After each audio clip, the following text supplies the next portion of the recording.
Hello மக்கள் 45வது episode போயிடலாம். எபிசோட்ல பார்த்தா பர்ட்டோ வீட்டுல காட்டுறாங்க. பார்த்தா அவன் குணா எரிஞ்சு விளாண்டுகிட்டு இருக்கான். ஒன்னு ஹீமோரி சொல்றான், அண்ணன் உண்மையில நீ வேற ரோல் பண்றன்னு சொல்லிட்டு இருக்காவா? டே பியாகி கொஞ்சம் பொறுமையா இருக்கா, உங்களை அடிச்சு நொறுக்கதாண்டா நான் தயாராகிட்டு இருக்கேன்னு சொல்லிட்டு இருக்கான் பர்ட்டோ. சடனா பார்த்தா டிவில ஒரு பிரேக்கிங் நியூஸ் வருது. என்னன்னு பார்த்துட்டு பர்ட்டோ பாத்துக்கிட்டு இருக்கான். பார்த்தா காமினரி கம்பெனி முன்னாடி வந்து நிறைய பேர் ப்ரோட்டெஸ்ட் பண்ணிக்கிட்டு இருக்காங்க. பார்த்தா அவங்க என்ன மாதிரி ப்ரோட்டெஸ்ட் பண்றாங்கன்னா, பணக்காரங்க வந்து ஏழைகளை வந்து புடிங்கி திங்கிற மாதிரி சொல்லிட்டு ப்ரோட்டெஸ்ட் பண்ணிக்கிட்டு இருக்காங்க. அவனுங்க உனக்கு காமினரி கம்பெனி ஓனரை கட்டுறாங்க, டெங்கியும் கட்டுறாங்க. நம்ம எல்லா எம்ப்ளாயும் நல்லா தானே பாத்துக்கிட்டு இருந்தோம், ஏன் இப்பெல்லாம் பண்றாங்கன்னு சொல்லிட்டு உடனே வந்து ஹீமோரி வந்து ஹினட்டா கட்டிட்டு இருக்கா. அம்மா ஏன் இவங்க எல்லாம் ப்ரோட்டெஸ்ட் பண்றாங்கன்னு சொல்லிட்டு கேட்டுக்கிட்டு இருக்கா. அவங்க எல்லாரும் என்ன நம்புறாங்கன்னா, காமினரி கம்பெனிக்காரங்க வந்து ரொம்ப மோசமான செயல் பண்ணிட்டாங்கன்னு சொல்லிட்டு அதனால இப்பெல்லாம் பண்றாங்கன்னு சொல்லிட்டு இருக்கா ஹினட்டா. அண்ணனோட ஃப்ரெண்டு கம்பெனி வந்து ரொம்ப மோசமான கம்பெனின்னு சொல்லிட்டு கேட்டுக்கிட்டு இருக்கா ஹிமாவரி. இதுக்கு பின்னாடி கண்டிப்பா அந்த பியாகே கேங்கர் தான் இருப்பானுங்க, இதெல்லாம் வந்து உண்மையா இருக்கான்னு சொல்லிட்டு இருக்கான் பர்ட்டோ. ஹினட்டா சொல்லிட்டு இருக்கா, இதே மாதிரி நிறைய தப்புகள் நடந்துகிட்டே இருந்துச்சுன்னா நம்ம ஊருக்குள்ள பெரிய ஆபத்தாகி போயிரும் சொல்லிட்டு இருக்காவா. பார்த்தா ரியோகியும் டீமையும் காட்டுறாங்க. பார்த்தா அந்த லீடர் சொல்லிட்டு இருக்கான், நம்ம நினைச்ச மாதிரி பிளான் எல்லாம் கரெக்டா போய்கிட்டு இருக்குன்னு சொல்லிட்டு. பார்த்தா இதுக்கு பின்னாடி அவனுக்கு தான் இருக்கானுங்க. ஒன்னு இந்த லீடர் சொல்லிட்டு இருக்கான், மக்களோட மனசு மட்டும் நம்ம லைட்டா புரிஞ்சுக்கிட்டோன்னு வச்சுக்கோங்க, அவங்களை ஈஸியா மனிப்புலேட் பண்ணிடலாம்னு சொல்லிட்டு இருக்காங்க. அவங்க வாழ்க்கை முழுக்க நிறைய வந்து ரொம்ப சாட்டிஸ்பேக்ஷன் இல்லாம வாழ்ந்துகிட்டு இருப்பாங்க, அதை மட்டும் லைட்டா நம்ம தூண்டி விட்டா போதும், அவங்க எல்லாம் இந்த மாதிரி ஆயிடுவாங்கன்னு சொல்லிட்டு இருக்காங்க. என்னோட நிஞ்சிட்ஸு அவங்கள போட்டனால இப்படி தெளிவா வேலை பார்த்துட்டு இருக்காங்கன்னு சொல்லிட்டு இருக்காங்க. வாங்கடா நம்ம ஃபைனல் ஸ்டேஜ் நோக்கி போவோம்னு சொல்லிட்டு இருக்காங்க. உன்னோட யோகி கேட்டுக்கிட்டு இருக்கான், நம்மள நல்ல திருடர்கள் தானே, ஏன் இந்த மனுஷங்க மனசுல இப்படி மனிப்புலேட் பண்றேன்னு சொல்லி கேட்டுக்கிட்டு இருக்காங்க. இது தப்பான ரூமரை தானே பரப்புறோம்னு சொல்லிட்டு இருக்காங்க. இது மக்களை காப்பாத்துறதுக்காண்டி தானே இந்த மாதிரி செயல் சொல்றோம், அதனால இதுக்கு கவலைப்படாம சொல்லிட்டு இருக்காங்க லீடர். உடனே இந்த தகவல் அப்படியே வந்து நட்டோட்ட வருது.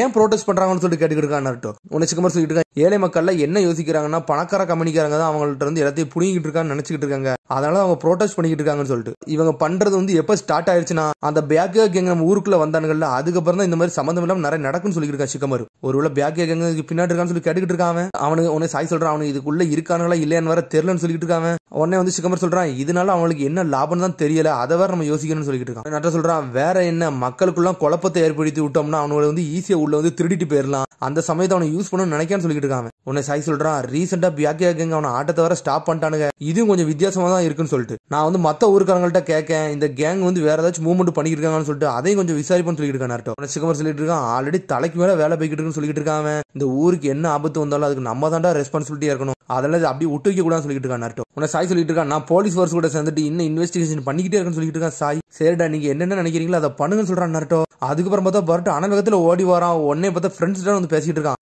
எல்லாரும் நீங்க நியூஸ் எல்லாம் பாத்தீங்களா சொல்லி கேட்டுட்டு இருக்கான். நியூஸ் விட வெளியே பாரு சொல்லிட்டு இருக்கா சாரடா. எல்லாரும் ப்ரோட்டெஸ்ட் பண்ணிட்டு வேக வேகமா போய்கிட்டு இருக்காங்க. பார்த்தா மக்கள் எல்லாம் என்ன சொல்றாங்கன்னா, பியாகே கேங் தான் நல்லவங்க, பியாகே கேங் தான் நல்லவங்கன்னு சொல்லிட்டு ஒரு மாதிரி போர்ட்ல எழுதி வேக வேகமா போய்கிட்டு இருக்காங்க. உடனே சோச்சா சொல்லிக்கிட்டு இருக்கா, இவனுங்களே ஒரு திருடனுங்க, இவனுக்கு எப்படி இப்படி பாப்புலர் ஆனானு சொல்லிட்டு, இவனுக்கு சாதாரண திருடனுங்க, இவனுக்கு ஜஸ்டிஸ்காண்டி போராட்டதானு சொல்றாங்க, அதெல்லாம் பொய்ன்னு சொல்லிட்டு இருக்கான் பர்ட்டோ. கரெக்ட் தானே சிக்கடாய் சொல்லி கேட்கான். ஆனா சிக்கடாய் ஒரு மாதிரி யோசிச்சு பதில் சொல்றான். உன்னை ஈனச்சின்னு கேட்கான், டேய் சிக்கடாய் நீ நல்லா தானே இருந்த, சம்பந்தமே இல்லாம பதில் சொல்ல மாட்டேங்க, ஒரு மாதிரி சோகமா இருக்கு, என்ன கதான்னு சொல்லி கேட்காம. பார்த்தா சிக்கடாய் அங்க இருந்து எஞ்சி போய்கிட்டே இருக்கான். உடனே சோச்சு கேட்கா, டே நம்ம அடுத்த மிஷனை பத்தி ஏதாச்சும் பேசுவான்னு சொல்லி கேட்காவா. எனக்கு டைம் இல்ல, நான் போயிட்டு வரேன்னு சொல்லிட்டு அங்க இருந்து கிளம்புறான். அதுக்கப்புறம் பார்த்தா ரியோகியை கட்டுறாங்க. ரியோகி ஒரு மாதிரி சோகமா நின்றுகிட்டு இருக்கான். சிக்கடாய் கூட வந்து கேம் நடந்ததெல்லாம் யோசிச்சு பார்த்துக்கிட்டு இருக்காங்க. அதுக்கப்புறம் பார்த்தா அந்த லீடர் சொன்னது யோசிச்சு போக்கான், டே நீ ஒரு நல்ல பையனா வேலை பார்க்கறன்னு சொல்லிட்டு சடனா மாஸ்க போட்டுதான், இந்த பியாகே கேங் நான் இவ்வளவு நாள் வாழ்ந்துகிட்டு இருக்கேன், என் வாழ்க்கையை நான் டிசைட் பண்ணி இதுல நோக்கி போக போறேன்னு சொல்லிக்கிட்டு இருக்கான். போய்கிட்டு இருக்குன்னு சொல்றான். அப்படி பழச யோசிச்சு பார்க்க அவன் சின்ன வயசு காலகட்டத்துல பார்த்தா அந்த லீடர் அவங்க அப்பா அவங்க அம்மா எல்லாரும் ஒன்னாதான் இருக்காங்க. சமயத்துல பார்த்தா அந்த லீடர் வந்து அவங்க அப்பாவோட ஃப்ரெண்டு. உடனே அவங்க ஒய்ஃப் சொல்றான், நல்லபடியா போயிட்டோம்னு சொல்றாவா, இது ஒரு ஈஸி மிஷன் தான், இதுக்கெல்லாம் நீ கவலைப்படாத, நான் நாளைக்கு நைட்டு வந்துடும் சொல்லிட்டு இருக்காங்க. எனக்கு ஒரு நல்ல ஃப்ரெண்டு இருக்கான்னு சொல்றாங்க. சொன்னோன்னே வேகமா அவங்க 2 கிளம்புறாங்க. உடனே அம்மா சொல்றா, அவங்க அப்பாவை எப்பவுமே நீ பாசத்தோட இரு, ஏன்னா உங்க அப்பா நிறைய மக்களுக்கு வந்து ஹெல்ப் பண்ணிக்கிட்டே இருக்காருன்னு சொல்லிட்டு. உன்னை ரியோகி கேட்கா, நானும் ஒரு நாள் அப்பா மாதிரி வருவானா அம்மான்னு சொல்லி கேட்காம கண்டிப்பான்னு சொல்றாவா. அதுக்கப்புறம் பார்த்தா அடுத்த நாள் நைட்டு வெயிட் பண்ணிக்கிட்டு இருக்காங்க. அவங்க அப்பா வந்துடுவான்னு சொல்லிட்டு சாப்பாடெல்லாம் ரெடி பண்ணிட்டு உட்காந்துருக்காங்க. அவங்க பார்த்தா சத்தங்களுக்கு அப்பா வந்துட்டான்னு சொல்லிட்டு வேகமா வெளியே போறான். பார்த்தா அவங்க அப்பா வெளியே செத்து கிடக்காரு ரியோகின்னு சொல்லிட்டு. ஹஸ்பண்ட் சொல்லிட்டு அவ ஆரம்பிச்சிட்டா. அம்மா உங்க பின்னாடி பாருன்னு சொல்றா ரியோகி. பார்த்தா அவ பின்னாடி வேற யாரா இருக்கான். அவன் 2 துண்டா வெட்டி வீசிட்டான் அவன் அம்மாவை. அதுக்கப்புறம் பார்த்தா ஸ்ட்ரைட்டா வந்து ரியோகியும் போட்டதெல்லாம் வரான். பார்த்தா ரியோகி டென்ஷன் ஆயிட்டான். ஐஸ் ஜூட்ஸை வச்சு தொளிச்சு எரிஞ்சிட்டான் அவனை. அதுக்கப்புறம் பார்த்தா அவன் மயங்கிருக்கான். பார்த்தா அவனை பாதுகாத்து வச்சது யாருன்னா அடுத்த சீன்ல வந்து அந்த லீடர் தான் பாதுகாத்து வச்சிருந்திருக்கான். அங்கிள் கெக்கோ நீங்களான்னு சொல்லிட்டு ரியோகி எந்திக்கான். கவலைப்படாத, உன்னை அடிக்க வந்தோன்னு நான் கொண்டுன்னு சொல்லிக்கிட்டு இருக்கான். அப்பாவுக்கு அம்மாவுக்கு என்னாச்சுன்னு சொல்லி கேட்டுட்டு இருக்காங்க. என்னை மன்னிச்சிரு, அவங்க ஆல்ரெடி இறந்துட்டாங்கன்னு சொல்றாரு.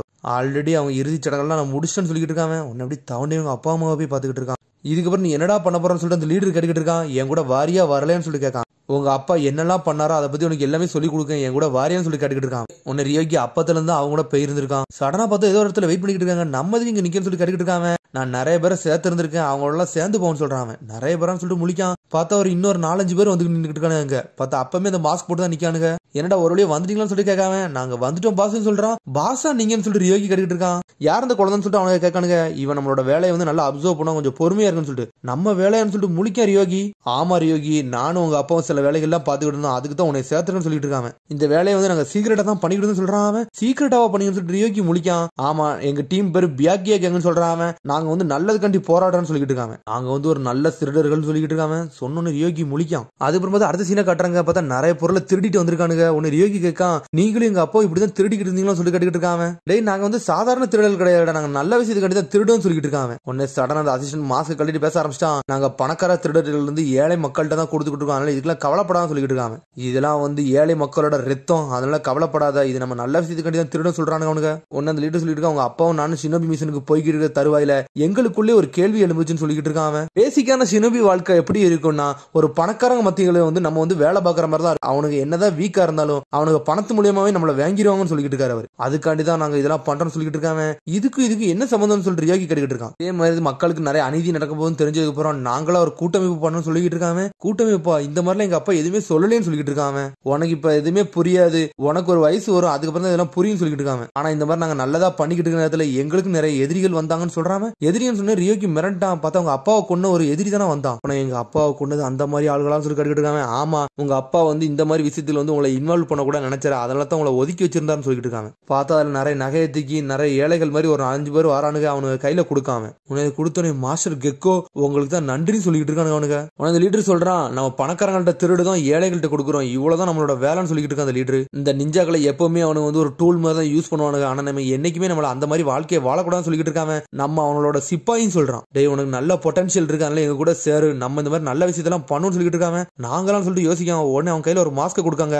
இதை மாட்டு ரியாலிட்டிக்கு வான்னு சொல்லிட்டு இருக்கானுங்க அவனுக்கு. உடனே அவங்க அம்மா சொன்னதை யோசிச்சு பார்க்க, அவங்க அப்பா எப்பவுமே ஒரு நல்ல விஷயத்தை தான் பண்ணுவாரு, நல்ல விஷயத்தை நோக்கி தான் போவாருன்னு சொல்லிட்டு பார்த்தா அன்னில இருந்து அந்த வேலையை ஸ்டார்ட் பண்ணி இருந்திருக்காங்க. சடனா பார்த்து அந்த மாஸ்டர் கெக்கோ வாரான். என்னடா பழைய நினைவுகள்லாம் யோசிச்சு பார்த்துட்டு சொல்லி கேட்காம, ஆமா கொஞ்சம் சொல்லிட்டு இருக்கான். ரியோகி எல்லாத்துக்கும் தயாராரு, நாளைக்கு தான் ஃபைனல் ஸ்டேஜ் நோக்கி போய்கிட்டு இருக்குன்னு சொல்றான் அவன். சடனா அவன் கையில இருந்து ஒரு சத்தம் வருது. என்னன்னு சொல்லிட்டு கெக்கோ கட்டிக்கிட்டு இருக்கான். என்னோட ஃப்ரெண்ட் இதை கொடுத்திருந்தான், அதைத்தான் நான் வச்சு பாத்துக்கிட்டு சொல்லிட்டு இருக்காங்க. அடே, உனக்கு ஃப்ரெண்ட்ஸா, நீ ஃப்ரெண்ட்ஸை கிரியேட் பண்ண நினைச்சு கூட பார்க்கணும்னு சொல்லிட்டு சிரிச்சுக்கிட்டு இருக்காங்க. என்னை மன்னிச்சுன்னு சொல்லிட்டு இருக்கா ரியோகி. எதுக்கு மன்னிப்பு கேட்க, நானும் உங்க அப்பா ஒரு நல்ல ஃப்ரெண்ட்ஸா இருந்தோம், நீனும் ஒரு நல்ல ஃப்ரெண்ட்ஸை கிரியேட் பண்ணணும்னு சொல்லிட்டு இருக்காங்க. சரிடா, ராத்திரி பாப்போம்னு சொல்லிட்டு அங்க இருந்து கிளம்புறாங்க. அடே ஃப்ரெண்டா, இவனுக்கு விட்டுறா ஃப்ரெண்ட்னு சொல்லிட்டு முழிக்காம நாளைக்கு ராத்திரி எல்லாம் முடிஞ்சுன்னு சொல்லிட்டு அங்க இருந்து கிளம்பி போய்கிட்டு இருக்கான். அதுக்கப்புறம் பார்த்தா சிக்கடாயை கட்டுறாங்க. பார்த்தா சிக்கடாய் வந்து தனியா விளாண்டுகிட்டு இருக்கான். பார்த்தா ரியோகி திரும்பி கூட விளாட வந்துட்டான். உடனே சிக்கடாய், எனக்காண்டி தான் நீ வெயிட் பண்ணிக்கிட்டு சொல்லி ரியோகி கேட்கான். ஆமான்னு சொல்றான் சிக்கடாயும். டே ரியோகி, உன் கதையை முடிக்காண்டி தான் நல்லா பிராக்டிஸ் எடுத்துக்கிட்டு சொல்லிட்டு இருக்காங்க. பார்த்தா அவனுக்குள்ள மாத்தி பேசிக்கிட்டு இருக்கானு. சடனா கேமை ஸ்டார்ட் பண்ணிட்டானுங்க அவனுக்கு. உன்னை ரியோகி சொல்றான், ஆமாடா சிக்கடாய், இன்னைக்கு நல்லா ட்ரைனிங் எடுத்துட்டு வந்திருக்கிய, உன்னை தோக்கடி நீ கொஞ்சம் கஷ்டமா தான் இருக்கும் சொல்லியிருக்காரு ரியோகி. டே, நம்மள்ட்ட இனிமே பேச்சு இருக்காடா, செயல் மட்டும் தான் இருக்குன்னு சொல்லிட்டு இருக்காங்க.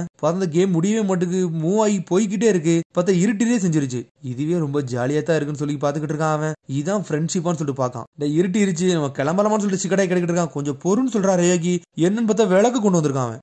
எல்லாத்துக்கும் நீ தயாரா தான் வந்திருக்கீங்கன்னு சொல்லிட்டு இருக்கான் சிக்கடாய். இந்த கேம் இன்னைக்கு முடிச்சுட்டு போவோம்னு சொல்லிட்டு இருக்கான். அட பினிஷ் பண்ணணுமான்னு சொல்லிட்டு திரும்பி கேம் விளையாட ஆரம்பிச்சானுங்க அவனுக்கு. பார்த்தா இந்த வாட்டி சிக்கடாய் வந்து செக் வச்சு லாக் பண்ணிட்டு தூக்கிட்டு போய்கிட்டே இருக்காங்க. ஆனா கேம் நடந்துட்டு இருக்கானுங்க. நீ ஒன்னு சொன்னா ஒரு மூவ் மட்டும் நான் பேக்ல வைக்கேன், திரும்பி அப்படி மூவ் பண்ணிட்டு இருக்கலாம் சொல்லிட்டு இருக்காங்க. ஆனா அதுக்கு ஒரு கண்டிஷன் இருக்கு, நான் கேட்கற கேள்விக்கு மட்டும் நீ பதில சொன்னா அந்த மூவ் பண்ணலாம்னு சொல்றாங்க. சரி நீ கேளுன்னு சொல்லிட்டு இருக்கா ரியோகி. நீ பியாக்கியா கேங்ல உள்ள ஒரு ஆளுந்தானு சொல்லி சிக்கடாய் கேட்கான். பார்த்தா ரியோகி ஒரு மாதிரி மிரட்டான். பியாக்கியா கேங்க அப்படின்னா என்ன, எனக்கு அதை பத்திலாம் ஒண்ணு தெரியாது சொல்றான் ரியோகி. டேய், நாங்க முந்தின வாட்டி லாடல வந்து நீ ஒரு செல் செஞ்சில, அப்பவே நான் கண்டுபிடிச்சேன்னு சொல்லிட்டு இருக்காங்க. அவன் வெறுமையே கட்டாஸ்கின் மட்டும் தான் சொல்லியிருந்தான் பருட்டோ அப்ப அந்த சமயத்துல வந்துட்டு. ஆனா நீ கட்டாஸ்கி லேப் ரிசர்ச் பண்ண வரலாம்னு சொன்ன, ஏன்னா அந்த ஊருக்கு வேற நீ புதுசுன்னு சொன்ன, அதெல்லாம் எப்படி உனக்கு தெரியும் சொல்லி சிக்கடாய் கிடைக்கிட்டு இருக்கான். ஆல்ரெடி இந்த வில்லேஜ் பத்தில உனக்கு தெரியும்னு சொல்லி கிடைக்கிட்டு இருக்காங்க. எனக்கு அதெல்லாம் தெரியாது சொல்றா ரியோகி. எனக்கு இதை பத்தில ஒன்னும் தெரியாதுன்னு சொல்லிட்டு ஒரு மாதிரி சிரிச்சு ஏமாத்திட்டே இருக்காங்க. நான் பியாக்கியோட மெம்பரா அப்படின்னு சொல்லிட்டு நக்கலா சிரிக்கான். அதுக்கு எது ப்ரூஃப் இருக்கான்னு கேட்கான். டேய், நான் ப்ரூஃப் இல்லாம உன்ட்ட பேசணும்னு சொல்லிட்டு கேட்டுக்கிட்டு இருக்கான் சிக்கடாய். சடனா முறைக்க ஆரம்பிச்சா ரியோகி. நீ வச்சிருக்க விளக்கு வந்து ஆல்ரெடி திருட்டு போன இடத்துல இருந்தானே எடுத்துட்டு வந்த, இந்த விளக்கும் திருடு போன இது எனக்கு தெரியும் சொல்றான். மறந்து போய் எடுத்துட்டு வந்தேன்னு சொல்லிட்டு இருக்காங்க.